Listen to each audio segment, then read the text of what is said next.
What is up, everybody? Welcome to episode 3 of the Wolfpack podcast. Today's topic is going to be about the paranormal. Now, I have a very special guest with me today. We both have had paranormal experiences. This man is a DJ. He works at Demir's at Mohegan Sun Arena. And he's going to be going to the Philippines in the next few months to see his amazing girlfriend. Please help me welcome Glenn LaValle, a.k.a. DJ Storm Thunder. Glenn, welcome to the podcast. Hello, what's up, everyone? Bringing into the storm here.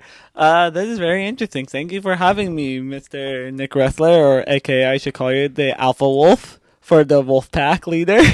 Yes, indeed. I am the Alpha Wolf. Thank you for acknowledging me. Also, guys, he is the DJ Wolf. He is a part of my Wolfpack. So let's just get right to it. So the big question that everyone's been asking for probably the last 100 years, is the paranormal real? Are ghosts real? Is there life after death? We both have personally had experiences with ghosts in the past. We have seen things, we've felt things, but a lot of people, they just don't believe. And the big question is why? Why don't they believe? Well, okay, to answer your big question, why there's people who are not believe, because they never experience themselves, and they are non-believers. So it's harder to let them actually believe that. So they're gonna say, "You're a crazy person. I don't believe this is actually existing. I think you're just making all this up. This doesn't seem," because they don't really see it, and they don't felt it. And there's also scientific facts. They think that's why they don't think it's real. Yeah, you're absolutely right. I mean, it's just like, because there's been enough evidence gathered for the last several decades to prove the existence of ghosts, but no one wants to classify it as being real.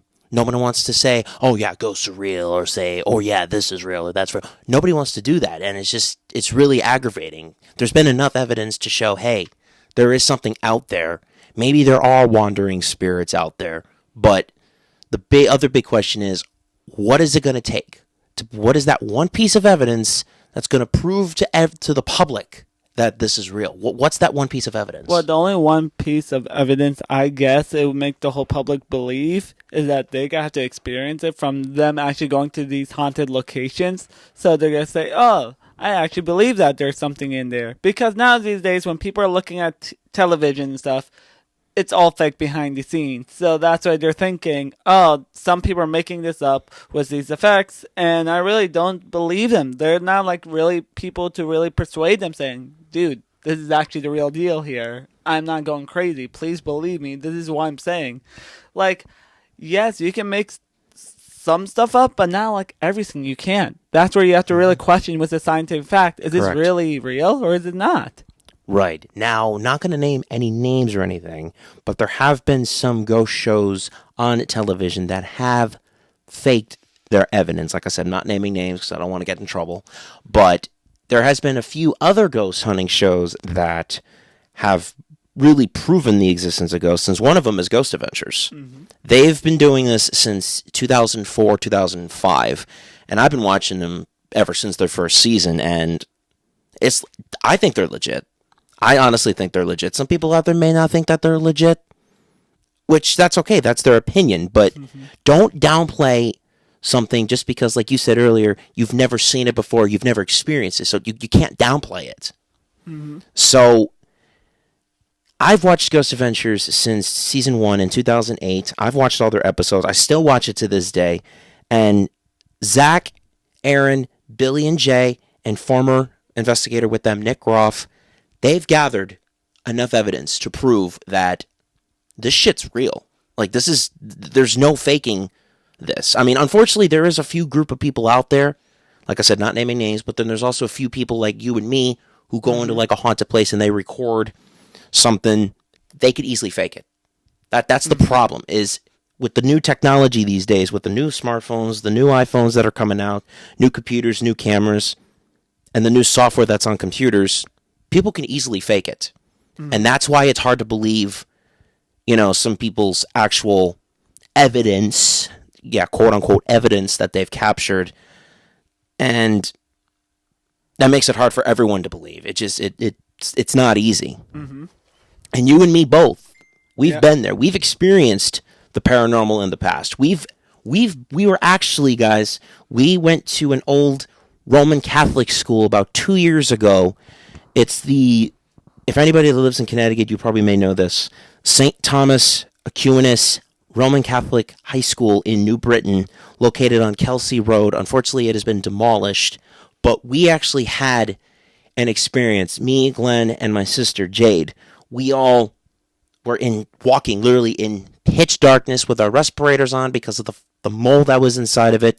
And you actually had your phone recording, and you said you felt and you saw something. Where did you capture that? You said you captured a ball of light. Where was that you captured it? That one when we were in the gym, and that was really cold weather. Even though all the vents were closed, and people were saying, "Oh, how is your body temperature just adjusting?" She was saying, "Yeah, body temperature can adjust," but it was getting even colder, passing of the body temperature over the normal temperature it is. And keep in mind, it was dead heat of summer, and we were all freezing cold in that auditorium. Yeah, We were all cold in there. I expected it to be really warm, not even cold, slightest whatsoever.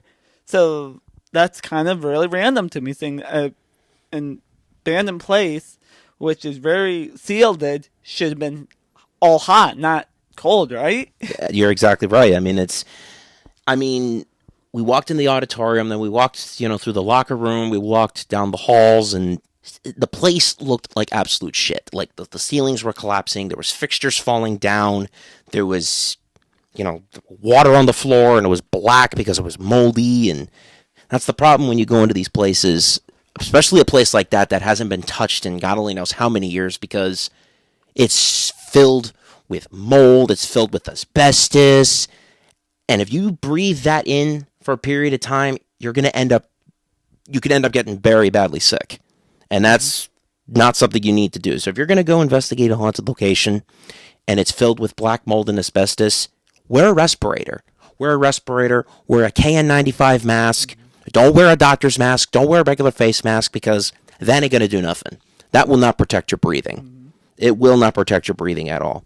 Oh, I also, guys, forgot to mention, when we were in that school, we actually came in contact with the spirit of a cheerleader who hung herself from the rafters. We asked her questions. We asked what her age was.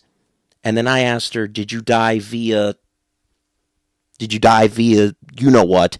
And my K2 meter, which has the little lights on it, went up to red, which means yes. If you guys don't know what a K2 meter is, basically it's an EMF detector.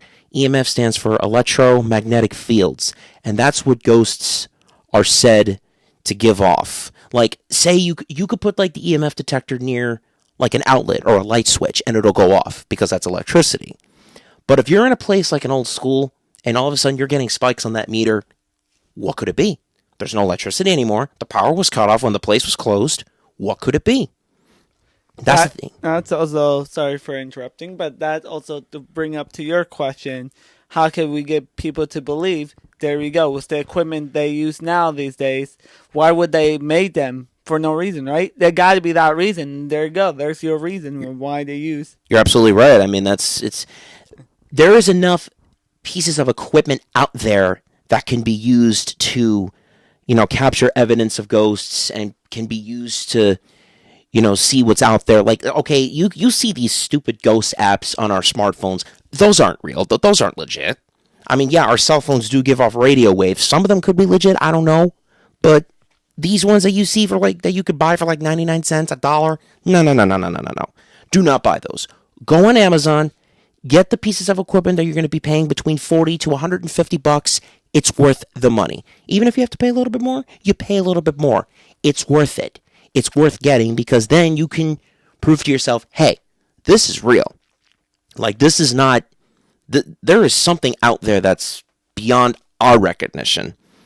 Now, another piece of equipment I would like to go over, and this is my personal favorite, is the EVP digital recorder. EVP stands for Electronic Voice Phenomenon, which is basically spirits speaking within white noise. White noise, we can hear white noise with our own ears. But if a spirit were to talk, we wouldn't be able to hear with our naked ears. We wouldn't be able to hear that. If we had white noise going, and if you heard a voice in the background, what is it? What could it be? It's not us talking. Is there somebody else in the background? No, it's just us. It could be a spirit voice. My other favorite piece of equipment that I like to use also is the SB7 Spirit Box. Now, the Spirit Box is a glorified radio. It looks just like a tiny little radio, and it scans through the radio channels. And when it scans through the radio channels, it generates white noise. And the spirits can use the white noise to manipulate so they can communicate with the living. I have had great success with the Spirit Box. I've had super great success, and I've had that piece of equipment, God, for probably almost 10 years now. And I've captured amazing pieces of evidence. I mean, let's take, for example, me and Glenn and our buddy Brandon. We took a trip over to the old Norwich State Hospital property in Preston. And let me tell you, we had some very interesting experiences over there. Why don't you tell everybody what you experienced? It's kind of crazy of not believing, but yes, that place is pretty really haunted. And by saying it's haunted, there's some entities, which again Nick can define what entity is, but an entity is very can be good or can be bad. But it was really interesting of it. Yes, so if you guys don't know what an entity is a bad spirit, like an angry spirit. Because you go to a place like an abandoned hospital or an abandoned prison, you're not going to find good spirits in there, especially a mental hospitals. No. There could have been bad doctors, bad nurses. There could have been crazy patients that killed people and then did more absolute worse shit. So anywhere you go, you got to check back on the history of that location just to make sure, hey, maybe this did happen. Maybe it didn't happen. We don't know. But anyway, so we went to one of the buildings, which I believe was the admin building, which is the first building ever built for the hospital. It was me and Glenn and Brandon. We found a way in, and we're up on the second floor. And keep in mind, in pitch darkness, the only flashlights we had were our cell phones. Thank God for the flashlights. And I had my spirit box going, and I basically asked the question, is there anybody here that wants to talk to us? If you want to talk, use the spirit box for communication. And I shit you not, a voice came through saying, get out. Immediately when we heard that, we got the fuck out of there. Like, we literally got out of there. And then as we were walking to another building closer to the river, Brandon actually felt something poke his ankle. And he said it was the equivalent to a needle being pricked into his ankle. And he, like, gasped. And I'm like, what's the matter? He's like, I just got pricked. I'm like, by a needle? There's like literally nothing on the ground. He's like, yeah, it felt like something just pricked me right in the ankle with a needle. And I'm like, oh, shit.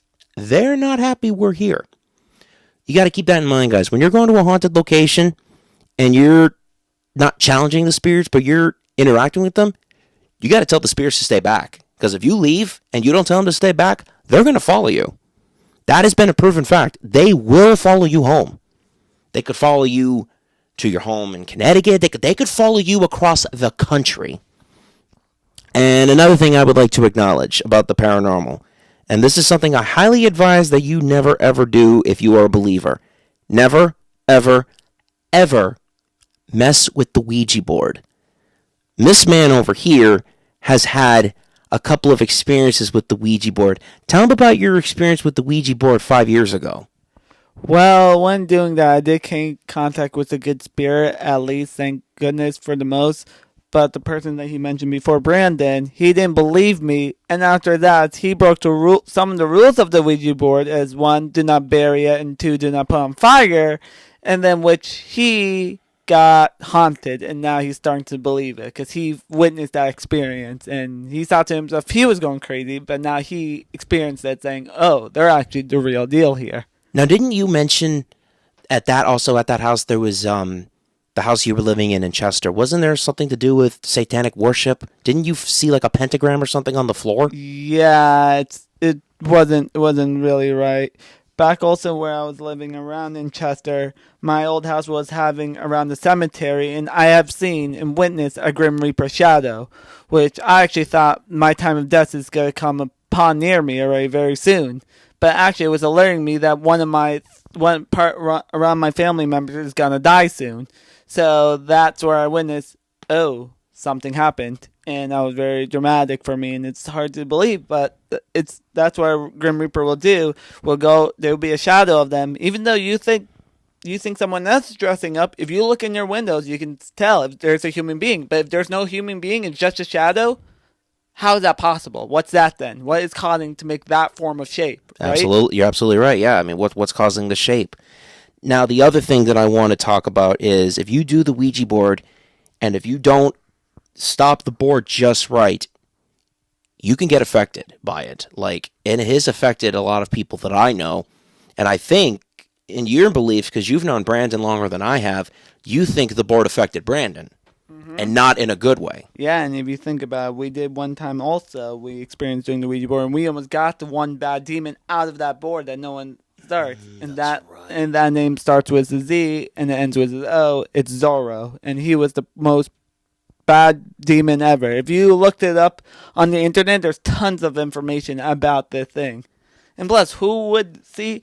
Again, this is a game of a Ouija board to talk to the dead. Why would someone invented that? Is that just because people want to play it? What is the knowledge between that?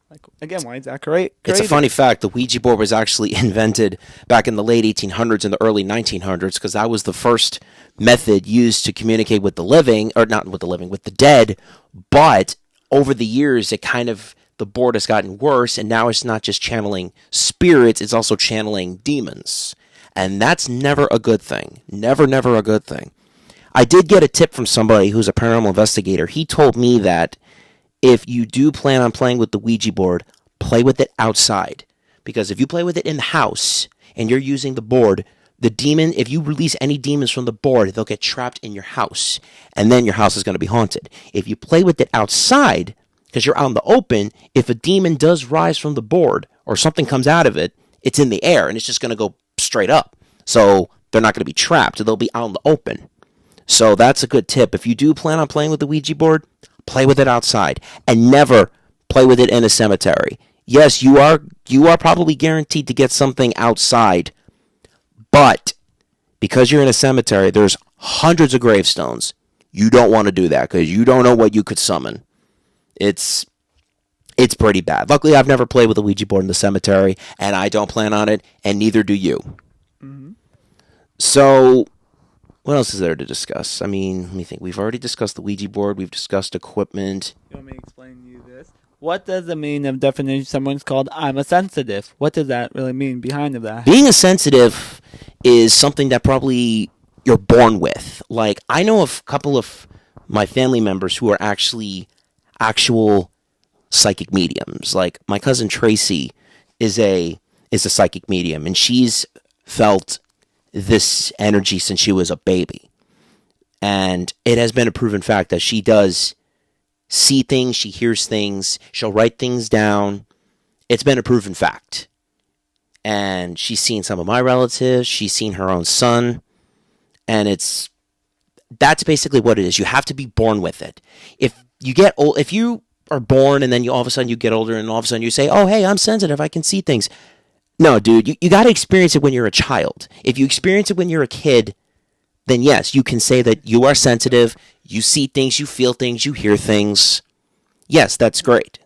I mean, our friend Maddie actually has had experiences, and she's a sensitive. She says that every time she comes over my house, she feels a loving presence, which is a good thing because that loving presence would probably be the spirit of my mother. Because she was always a loving person and she was always a caring person, so she would always make people feel welcome anytime they came to visit. Mm-hmm. But, if you're born with that ability, yes, you can see things, you can hear things, you can feel things. Mm-hmm. Even if you don't see and hear things and you just feel things, that's something. Yep, it is very something. Even when I was 3 years old, this is my experience. I was born as a kid with it, and I didn't expect it. When I was 3 years old, I was able to see my mom's figure and describe her exactly what her mom looked like on the chair and what the dress she wore. And hear it. So it's kind of, yeah. You experienced that? Wow, you never told me that story. Yeah, I kept it personal to not tell anyone about it. I'm actually a legit thing. So you had that experience when you were 3 years old. You saw your grandmother. And my mom can tell you exactly how it happened. Holy shit. Wow, that's the first I've ever heard of that, guys. Really, that's the first for me. Wow. Yeah. I'm impressed. Because I leaked it out.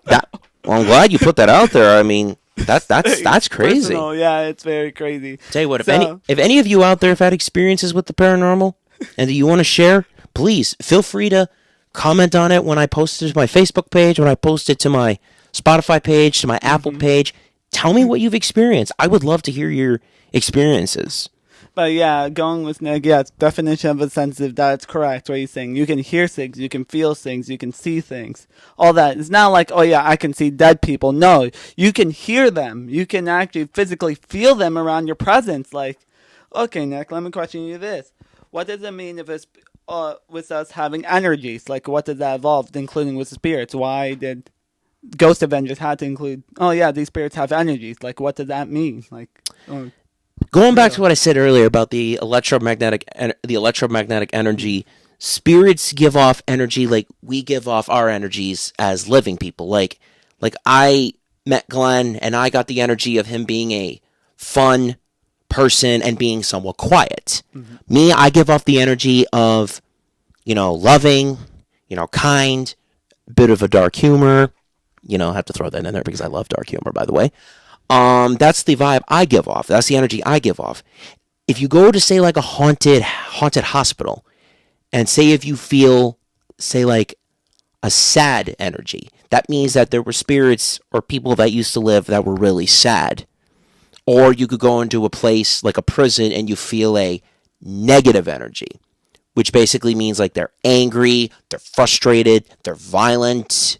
That's basically what Glenn is explaining is the energy feeling of when you're walking into a place, and if you feel something, you got to tell somebody. Mm-hmm. And I highly advise, if you're doing a paranormal investigation, never, ever go by yourself. We've all had experiences where we've gone to places by ourselves, including Glenn, who had that same experience at Norwich Hospital. He felt like he was getting grabbed. Tell him where you got grabbed. Well, yeah, I grabbed. Okay, yes, I got choked almost when Nick was gonna go help Brandon because something was off with him. So he left me alone, and out of nowhere, I was gonna black out right there and then, like on the spot. Yes. So if I didn't confine him, I was gonna be done for already. And I felt literally, guys.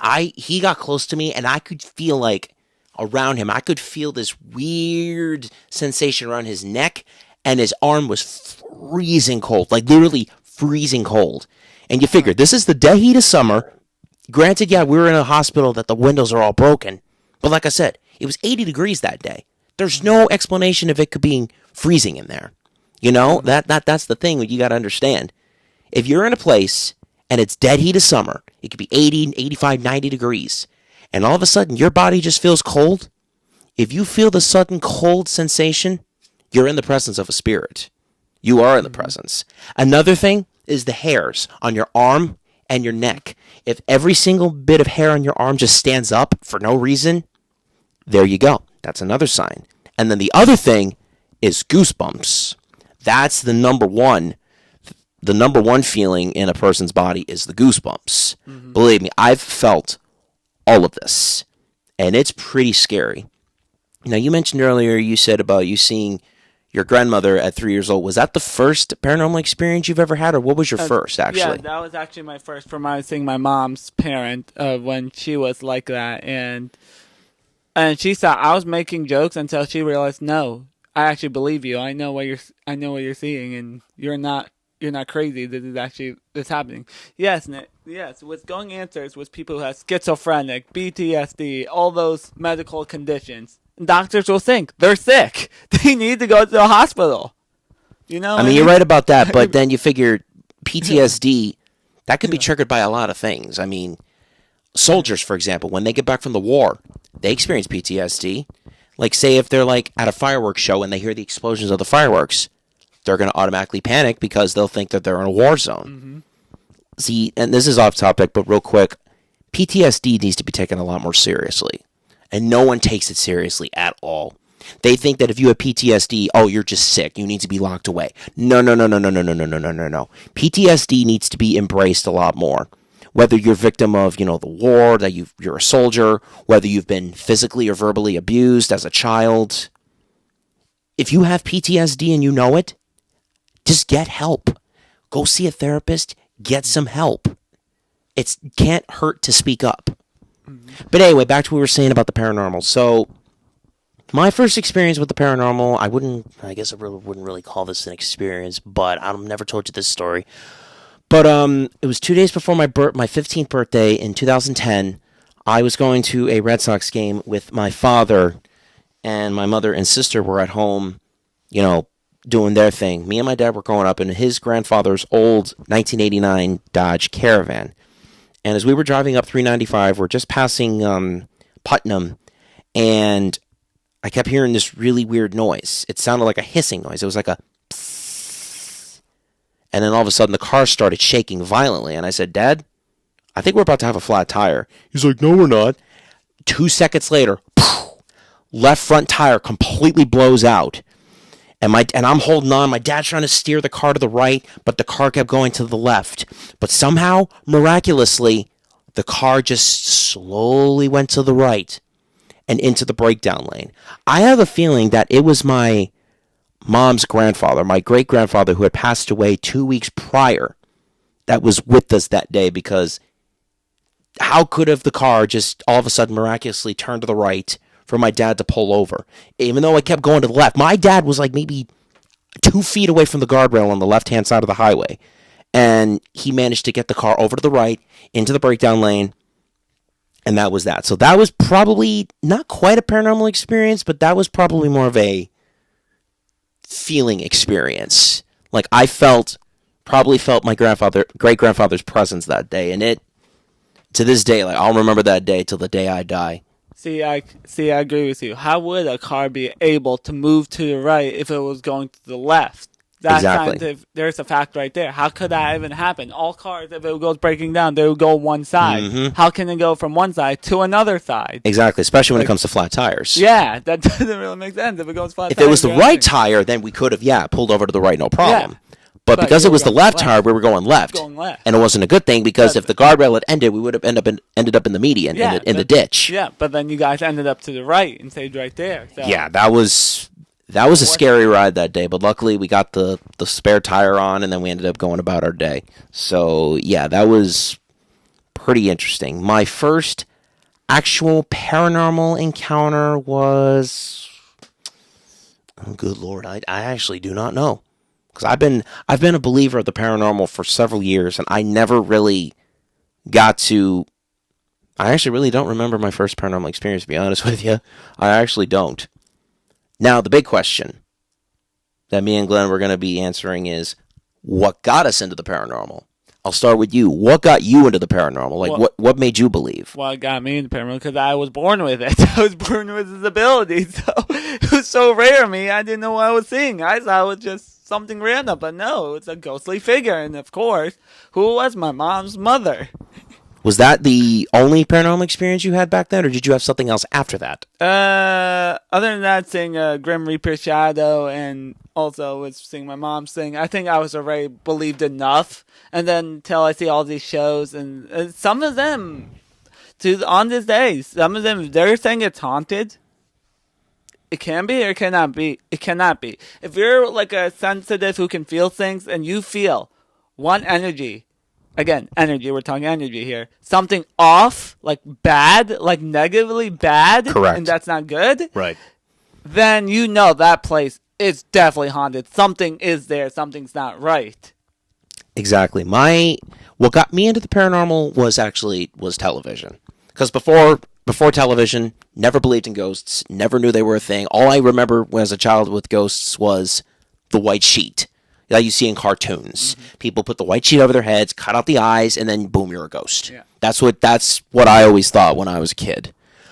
It wasn't until, oh God, what year was that? 2006. I was flipping through the channels one day, and I happened to come across the Travel Channel, and I saw this show called Most Haunted. British ghost hunting group. Some of you probably have seen it. Some of you may have seen it.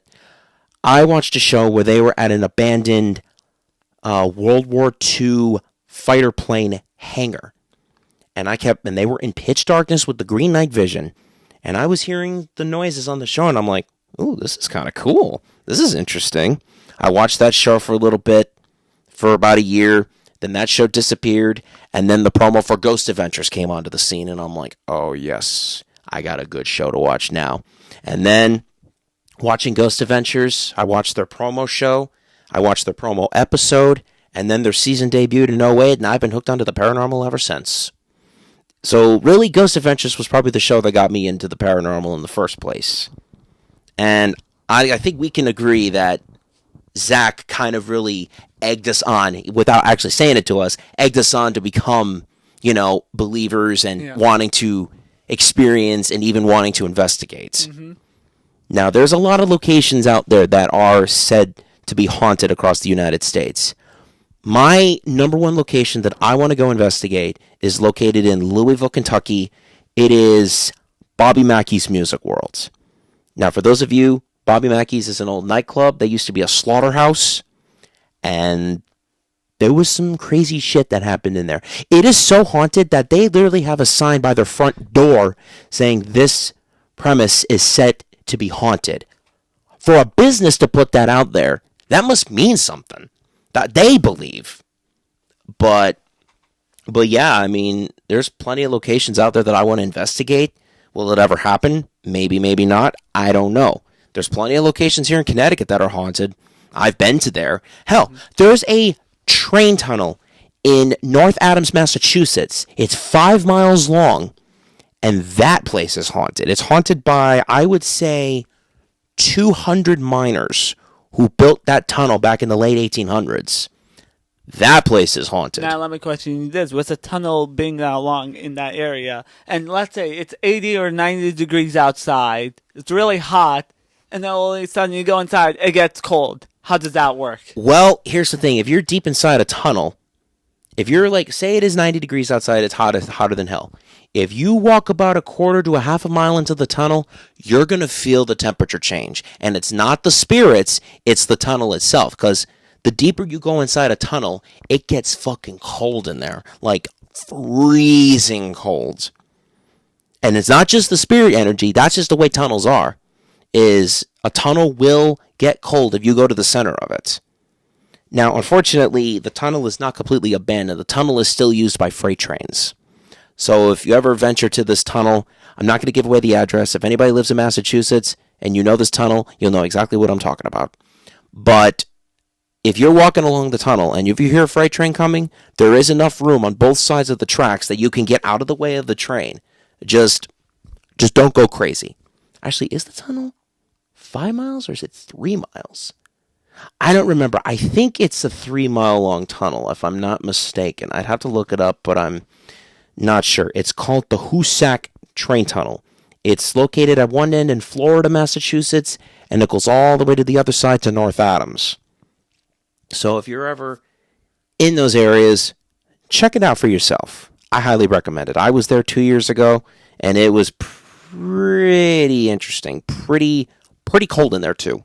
Now, let me question you about the spirit box thing. So, even though in television, yes, it could be pulling off as in fake, but if you have the real deal with the spirit box right there, and you got a sound of that, how's that coming true? What is doing that? Is that effect behind it? Like, can you really make that up? Like I was saying earlier, the spirits manipulate the white noise to make their presence known, for their energy, for their voices to come through. So I could be like in the middle of a hospital somewhere. And yes, and sometimes you also guys got to watch out too, is if you're with the spirit box, because remember, it is a glorified little radio. There's, on a rare occasion, you will get an occasional radio station, like a voice on, like, let's say, like a show or like a song or something. But most of the time, it's probably a voice. So the number one thing when you're using a spirit box, ask questions. Just ask, hello, is there anybody here? What's your name? How did you die? What year is it? What year did you die? Just ask random questions. Because 85 to 90% of the time, you're either going to get something or you're not going to get anything at all. but it can't hurt to try. It just can't hurt at all. Now, before we end this podcast, there is one more thing I would like to discuss, and this was made famous by YouTubers Sam and Colby. Thank you guys for doing this. The Estes method. Let me explain what the Estes method is. So, the Estes method requires the spirit box, a blindfold, and a pair of noise-canceling headphones. Let me explain how this works. So, you take the spirit box, you put on noise-canceling headphones to a good loud volume. Then you put on a blindfold. Basically, the purpose of the blindfold is you're supposed to put it on, put the headphones in, and then you're supposed to basically, it's almost like your mind leaves your body and the spirit box takes over. So if you hear a voice on the spirit box, you say that voice, say that word that the spirits are saying, and us, like if Glenn was doing it, and he was saying, if you heard a voice say, "Let me out," I would be able to say, "Oh, the spirit's saying let me out." Then you just keep asking questions. So it's almost like Glenn would be like a channel for the spirits to come through. Instead of using just the spirit box, they could come through to him and he could repeat what they're saying. That's basically what the Estes method is. But you need a blindfold, because if you don't have a blindfold on, it ain't going to work. Now, question me this. What happens when people get possessed? How's that happening? And what's really possession? What's like that? Well, that depends. I mean, if you're in you could be I could be in your house right now, and we could do the Estes method. We could attract just a random spirit, just like something in the air. I remember doing the Estes method with my sister, her friend, and her two friends, Maddie and Alexis, at my house. I figured it was midnight we did this, so that was probably our first mistake. And we were talking to whatever it was, because Alexis had the headphones on and she had the blindfold on. We came into contact with an evil spirit by the name of Ricky. And ever since then, Ricky has made his presence known. He's done stuff in my house. Can't even explain it. He's possessing, he follows Alexis. So, yeah, you got to be careful of that. And if you do end up possessed by a spirit that you don't want there, the best thing to do, bless yourself. Holy water on your head, put a crucifix around you, hold a crucifix, rosary beads, whatever. It doesn't matter. Do something. Bless yourself, say a prayer to God, say a prayer to Jesus, and you should feel okay. But you got to be careful, because if you have an evil spirit on you and you try to pray to God, there's a chance that the spirit will fight back, because evil spirits don't like the power of Christ. See, now the question is going with you, Nick, before any of this podcast is over. That's the question. Do you really think there's another world after we die? There's another world after we die. Did that seriously just fall? Yeah. Dude, that just fell. We didn't even touch that bag. Guys, there is a paper bag on the floor that just fucking fell. And Glenn and I have been sitting here for almost 40 minutes, and that did not move. So why the fuck did that just move? I don't know. Dude, that was crazy. But anyway, back to what you were saying. Yeah, so do you think there's another universe after we're gone? Because people always question this. What would happen if I die? Where would I end up to? Where am I going? That is the big question, is there life after death? My answer is yes. I think there is life after death. We just don't know, because we've never died and came back to life. We've never experienced it. But I've seen stories online of people that have died from complications of surgeries, died of health concerns, but then they've come back and they've told their story of what they've seen. Mm-hmm. I do believe that there is life after death. I believe that if we die, if we do good on earth, we go to heaven, but we stand before God for our judgment. Mm-hmm. But if we die and we've done bad things, then there's a chance that we'll be sent to hell and we will come in contact with the devil. See, that's the question for you. Where is hell? Is hell on earth already? Is Earth hell, or is there another place on hell? Is there another layer of this that no one knows? Sorry about that, guys. We got interrupted. My damn phone was ringing, so we just got cut off. But back to what we were saying. What were we talking about? About if there's two hells, or the hells on Earth. Honestly, right now there is hell on Earth. With the war going on between Russia and Ukraine, and then with COVID going on. Honestly, I think right now there is hell on Earth, but luckily, the gates of hell have not opened completely yet, so there is not totally hell on Earth. Mm-hmm. I will say this, though. we got to make this world a better place. Like, it just, because like I said, if we die, we do bad things, we're going to hell. I honestly think there is a hell out there. There is heaven. And then there's also purgatory, which we could just, like, our spirits could disappear and we don't know where we're going. So I'll just leave it at that. Now let me question you. What about all these haunted games that people are inventing? Is that real or is that also fake? I question some of those haunted games. I think some of them are real. I think some of them are real. Some of them are not real. It depends on what you do. All right, guys. Well, I'm going to end this podcast here. I hope you guys enjoyed us talking about the paranormal. If you guys enjoyed this episode, please go follow the Wolfpack Podcast on Spotify, Apple, and Amazon, and also Spotify Beginners. Also, guys, please, I'm going to be putting a link in the description of the episode of this man's Instagram channel. He is going to be also releasing a YouTube video of him roasting me, so we should see how that goes. So thank you guys for listening, and I will see you guys next week. Later.